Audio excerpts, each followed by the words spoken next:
Welcome back to the MetaStellar channel. I'm Fallon Clark, book coach, editor, and writer, and I'm here to bring you the writing advice of the week. Write while nobody is watching. No one is waiting for you.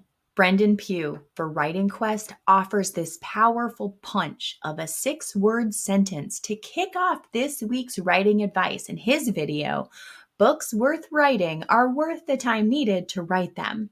Brendan suggests, and tell me if this is you, that newer writers feel a pressure to write books in a certain amount of time, or they're somehow failing at the business of writing. I understand why they may believe they need to write books on a deadline. I've helped authors do just that. Setting goals to stay focused is kind of my thing. Deadlines are good. They help motivate and keep on task. Many writers agree. In his craft book, Story Engineering, Larry Brooks posits that you can write a novel in about 8 weeks when you plan properly and understand your turning points. And the prolific Stephen King discusses a 90-day timeline in his memoir On Writing. These compressed timelines work well for writers making careers of their works because they have the hours each day to write. Most of the authors I work with, though, don't have that kind of time. Their parents, caretakers, employees, volunteers, and freelancers writing books as a side hustle, often after their daily obligations are done and their brains have already been properly fried by any number of stressors. Some of my clients can dedicate 30 minutes per day to their writing, some an hour.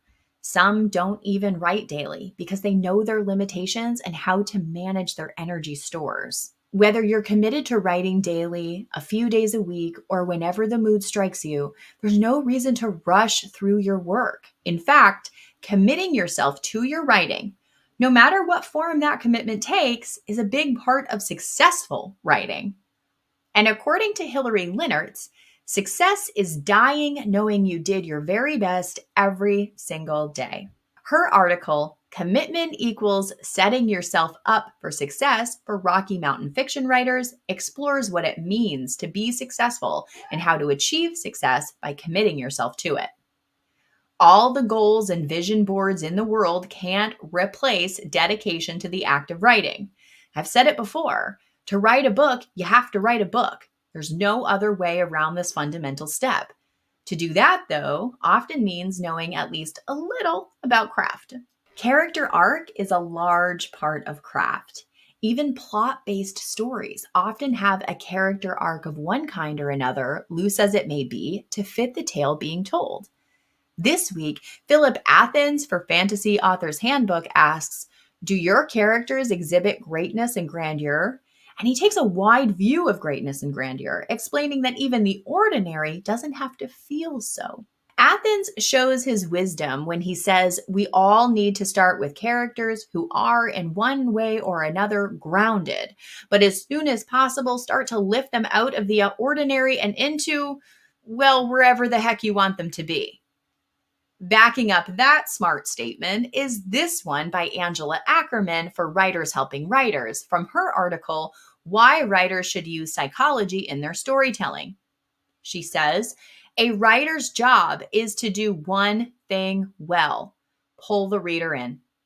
What's better to pull in readers than inviting them into the swirling abyss that is the writer's brain? Using psychology in storytelling means understanding the underlying physical, emotional, and spiritual consequences your characters may face as they make choices and navigate or direct plot events. Stories rife with tension, the kind that keeps readers, well, reading, are full of moments that matter, moments that agitate, moments that disrupt, challenge, and test. Cognitive dissonance is the discomfort you feel when your thoughts, perceptions, beliefs, or values are contradicted. Most humans suffer this to some degree, and since characters are people too, well, you know what to do. When you're done the thing, Janice Hardy for Fiction University offers 3 mistakes to avoid when creating stakes in your story. Don't start too high, escalate and continue escalating, and keep things personal. Hardy reminds us that for many readers, the broad ending of the story is known. Hardy writes, the killer will be caught, the girl will be rescued, the world will be saved. Stakes that only focus on the win or lose aspect are weak because no one truly thinks the protagonist will lose. This is largely true, and there are writers and creatives alike who snub their noses at ideas of originality in storytelling. Those who point out that all the stories have been told. Writers just put their own spins to them, add their voices, and churn stories out afresh. After all, if I asked you to share with me the title of a story you read with a last-minute rescue of a damsel in distress, a monster in a house, or an inanimate object that played a character role, I bet you could give me one. The originality of any story comes down to the how. One obvious but sometimes overlooked way to enhance character interactions and show psychology and stakes at work to create the feeling of originality for the reader is in choosing the right settings. K.M. Weiland, for helping writers become authors, shares how to choose story settings, the 4 basic types of setting. Weiland points out that the setting chosen shouldn't just be whatever the author desires it to be, but what the characters need. And characters, just like people, are social beings whose motives, goals, and hang-ups come through to the reader more clearly when the characters have a chance to talk with each other, to share a space or a moment, to react, to reflect. And some stories focus much on the setting, especially when the story is one of institutionalization, such as Barbara Taylor's memoir, The Last Asylum, or Krista Hannah Kim's literary novel, The Stone Home. If you're writing an institutionalization-centric story, Robert Lee Brewer interviewed Crystal Hannah Kim on beginning with a premise and a question for Writer's Digest. Kim discusses how The Stone Home, which is now on my TBR, came about and how dramatically it changed from inception to publication. And there's some subtext in the article too, a nudge for pre-writing research to really understand from what perspective your characters operate in the world you're creating. Starting a book with a premise and a question makes sense. You'll also need to get to the end. Peggy Sue Wells, for The Right Conversation, shares unexpected tips about writing the last chapter of your book.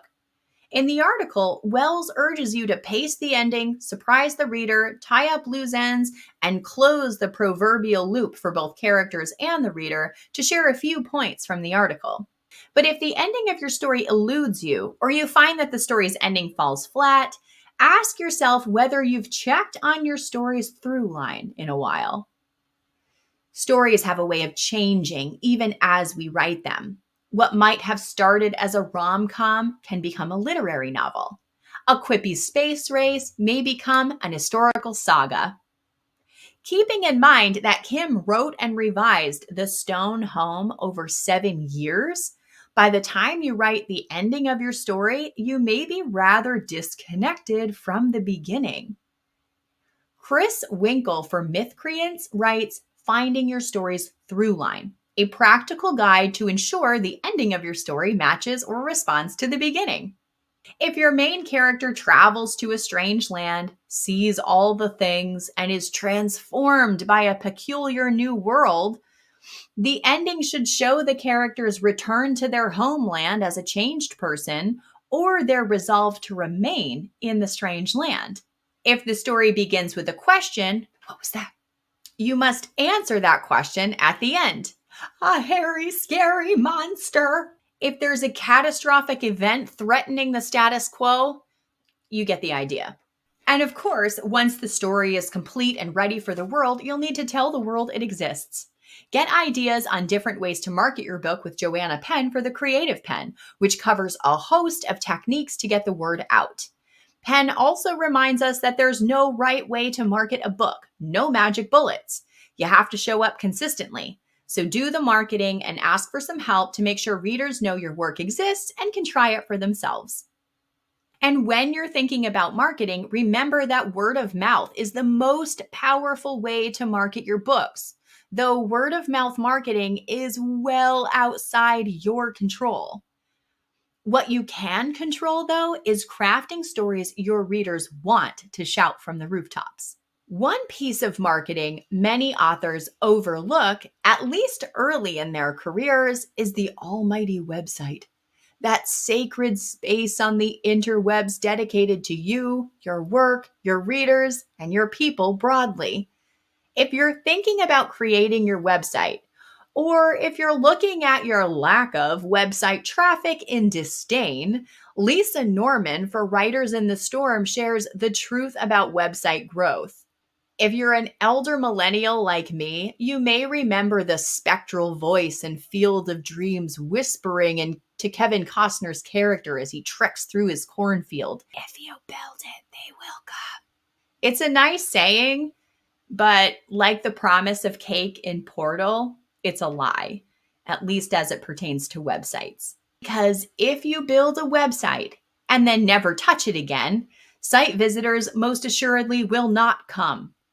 Write those blogs, entertain the future site visitor, refresh your content, and consistently release new content for readers to mull over. Given that website creation is an iterative process, take the time to build your little bookish corner of the wild web while nobody is watching.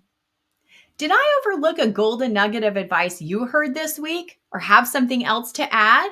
Do you just want to say hello? Comment below and start a conversation.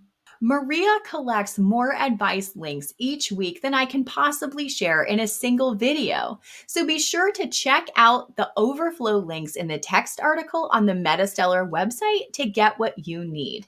Happy writing.